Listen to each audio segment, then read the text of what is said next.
So there's no doubt that one of the major issues of 20th century history, sure, is corporate propaganda. That's a huge industry.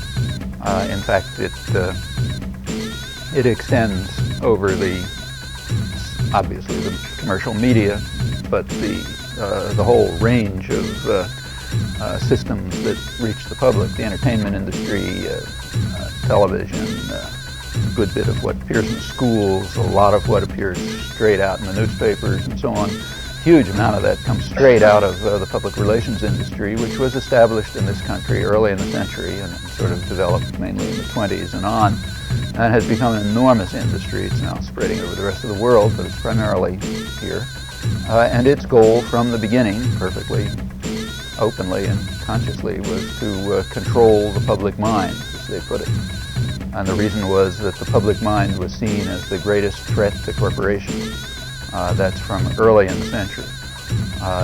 Business power was strong, but it's a very free country by comparative standards, and it's hard to call on state violence, not impossible, but hard to call upon state violence to crush people's efforts to achieve freedom and rights and justice. So therefore it was recognized early on that it's going to be necessary to control people's minds.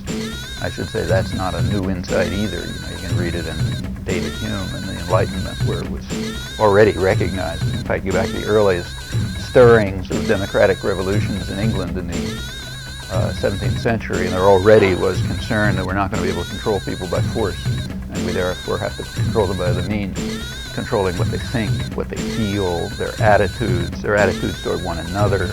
I mean, all sorts of mechanisms of control are going to have to be devised, which will replace the efficient use of force and violence that was available to a much greater extent earlier on, and as has been fortunately declining, not uniformly, but often declining through the years, particularly here, leading to the need for other methods of control.